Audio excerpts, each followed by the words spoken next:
Welcome to the Central Rappahannock Regional Library's Lunch and Learn. Today we're going to learn about raising and keeping your own chickens. I'm Lee Criscolo, the head of adult services at the Howell branch. And with me today is Tina of Double Oak Farm. She's been keeping chickens for 15 years, and I can personally vouch for the deliciousness of her chickens' eggs. So Tina, welcome. Hi. Hi. I'm going to share the screen there, and you can just go ahead and start in on your presentation, and I will disappear from the screen for a while.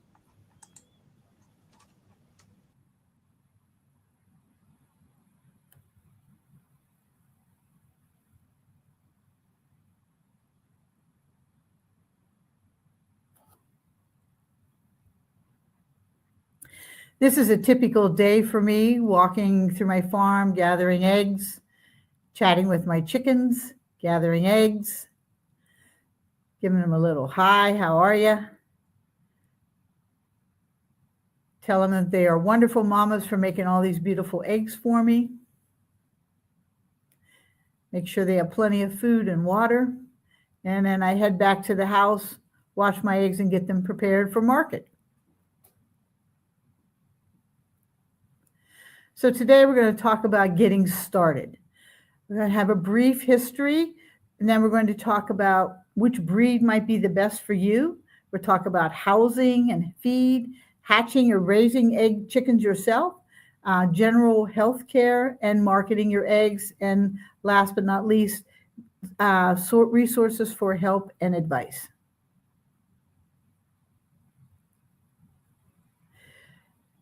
So here are some examples of chickens that you might have seen on farms if you've gone on field trips with your children or if you have chickens in your own home. Chickens have been around since the 18th century. The imported Asian breeds were brought here. Leghorns are the most popular chicken since the 1840s. They lay the white eggs that most people buy at the grocery store. Other chickens include Plymouth Rock, Rhode Island, or Delaware.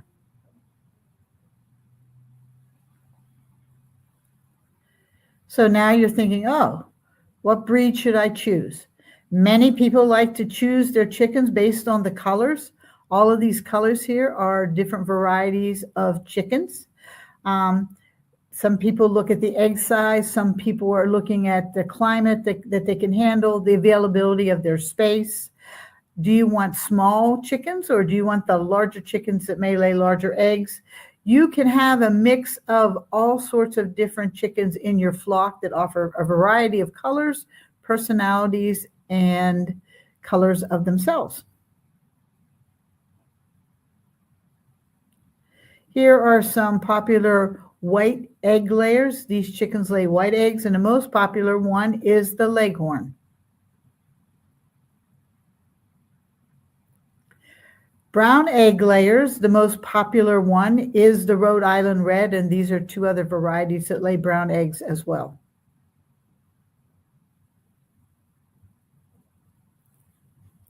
Chickens do lay green eggs, and the Starlight green egg chicken lays green eggs, and so do these other ones.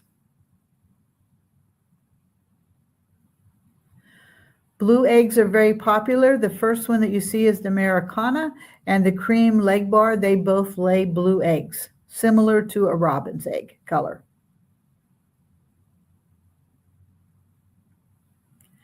Now, there is this myth that a chicken's feathers determine the color of the egg, which is not true.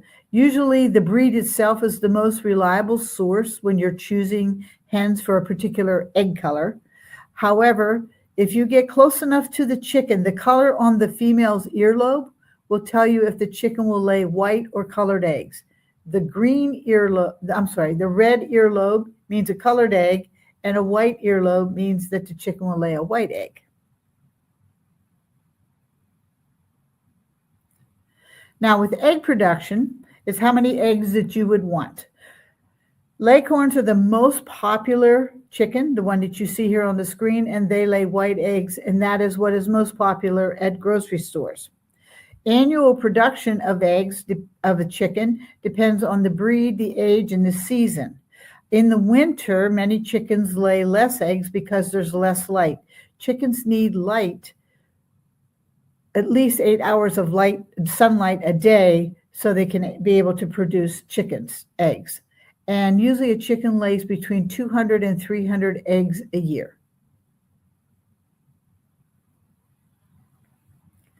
Now, you are more than welcome to select several breeds and put them together. They all will eventually live together in compatibility. You just need to make sure you have enough feeders and watering tubs, and also a nesting place, a roost for them to be. You can add younger chickens to your flock when they are fully feathered and close to adult size, because if you don't do it that way, many times the adult chickens would then peck and attack the younger chickens. And this way, if they're almost the same size, they will learn to get along better. Now, where do you get chickens if you want to to grow your own? First, you can hatch your own with an incubator, which I'll talk about in a moment. You can buy your chicks at a local feed store. They are seasonally sold. And you can have a mail order of chicks. We're sent through the U.S. Postal Service. I do strongly recommend that if you do that, you go immediately to the Postal Service to pick up your box of chickens, because I have talked to postal workers and they are not allowed to give your baby chickens, any water or anything. They're in the box and they're not allowed to touch it. So if you do mail order, you need to make sure you get to the post office as quickly as possible. Otherwise, the chickens will just stay in the box. And if you don't come in time, you may have a sad result. Or you can buy your chickens from private breeders. Some people sell chickens that are organically based, and then you would have to go to their facility for that type of chicken.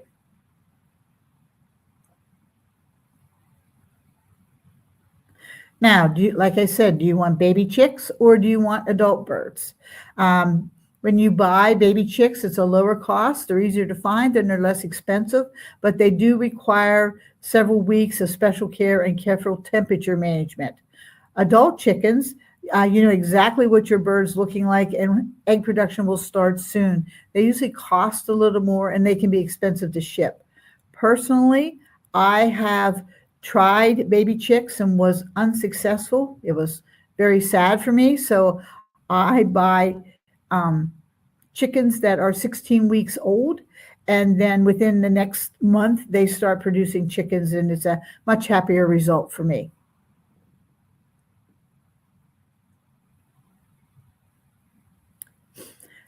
Housing basics that you need to check your flock every day, collect your eggs daily, provide fresh water, fresh feed, grit and oyster shells help for whenever they, in their digestive tract. You need to make sure the chicken coop is dry. It doesn't have many holes for drafts, and that way they'll be protected from the weather. And you need to provide roosts. Your chickens should have a door on it, but it should be closed at night, because of predators, and a predator can get in the tiniest little holes. So these are just examples of what a chicken coop would look like. And you notice the doors, and some people have wires around it. Basically what all that is for is to protect it against predators, especially in the late evening, or hawks that are flying around in your neighborhood or on your property.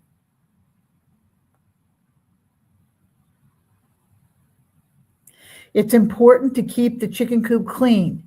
You could use dry bedding such as wood chips, straw. Some people have used paper before. Once it's wet or heavily soiled, you need to remove it right away. You can compost chicken manure. You need to do it for 120 days in a compost pile before you put it in a garden. And if you clean your chicken coop on a regular basis, it helps reduce odor, moisture, and disease. Now, what do you feed your chickens? Well, commercially, poultry feed is the simplest way to provide a balanced diet. Grass Garden produce and treats should be supplements, but not the main course. You need a complete feed, and you should offer only fresh, unsoiled fruits and vegetables, and you must keep clean water available at all times. Now, if you want to hatch your own chickens, the natural incubation would be placing the fertile eggs under a broody hen, which you see on the screen. She will sit until the eggs are hatched. Takes about 21 days. Or you could do an artificial incubation, which is a machine that you can purchase. You put your eggs in there. It controls the heat and humidity. There are a lot of classrooms that have used this type of tool to hatch eggs so the kids understand the process of chickens being hatched from eggs. Now, to raise those happy, healthy chickens, you need a clean brooder, which is a room, as you see on the screen, so the chicks can move around. And you notice there's a light above it. That is called a heat lamp. That heat lamp needs to be above the brooder. If it gets too close, it could burn the chicks, or it also could catch the straw or wood chips on fire that you may have. So you have to be careful to keep it above the brooder.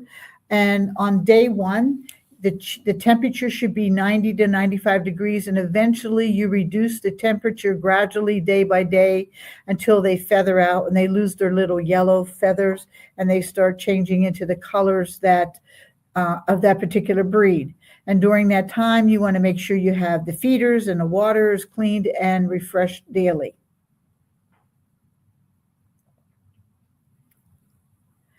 Now, starter feed for little chicks, aren't they so cute on there? You feed them the complete starter ration formulated for growth. You can buy that at a local feed store, and there's lots of variety of choices of companies that have things. The goal is to get lots of protein in them. So you want to keep the feed easy to find and available throughout the day. So these are little feeders are small and they're on the floor. And if you give them a balanced diet, that helps with their growth, feather development, and their bone strength.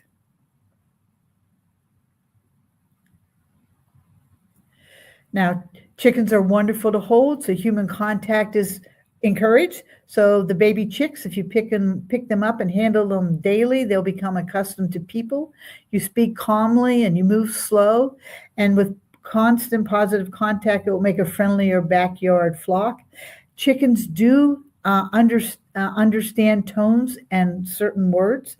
When I say hi, mama, in the morning, I say good morning. They make a certain little sound. And in the evening, when I close up the doors, I'll tell them night, mama, and they make another little cooing sound. So it's different in the morning than in the afternoon. So those are just two vocal sounds that they do make. They make many more different sounds. Healthcare is very important. You need to be very diligent in keeping track of your flock. You need to watch for daily changes in behavior, their diet. Are they drinking enough water, especially on a hot day? Are they panting? They should not pant. And also the droppings. If it is liquefied, you usually have some sort of parasite or some sort of disease. If those animals have a tendency of any of these characteristics, you should separate them and call the vet for additional guidance. If you have several birds that become sick or die unexpectedly, you need to contact the vet before you dispose of the carcasses so they can examine it to see exactly what kind of disease it might be. The best way for health care for chickens is good sanitation, keeping the coops clean, keeping their feed areas clean, and their water pans clean, and that will make for strong flock health.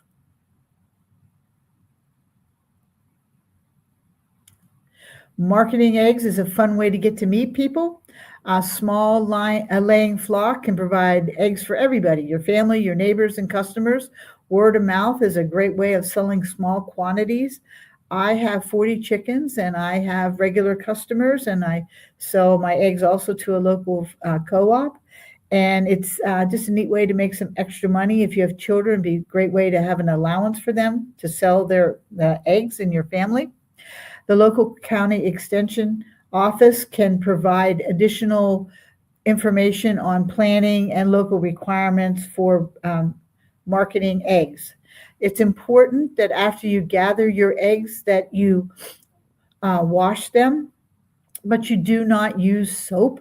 You just rinse them off with warm water to remove any dust or manure that might be on there. Then you let them dry and you put them in egg cartons. Egg cartons can sit out overnight.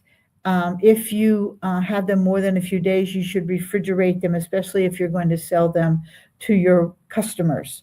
It's important not to use soap because the eggs are porous and the soap will go down in through the eggshell and it will destroy the bloom that's inside the egg, which keeps it fresh. So the less amount of detergent that you use on your eggs before you sell them is the best. Now, however, if you purchase eggs and you want to wash them with some sort of detergent yourself and then use the eggs right away, that is fine, but you shouldn't wash them and leave them set with the detergent as it will go into the eggshell.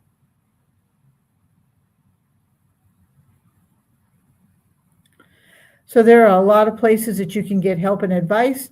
The Virginia Cooperative Extension Center is available, local 4-H programs, the county extension agents, poultry specialists, and even veterinarians who are familiar with poultry would be able to provide advice for you to begin raising your own chickens. Here is some recommended reading from the library's resources that they have, 3 books that I found to be very helpful. Hopefully you might find that information in here as well. So enjoy getting started with your own flock.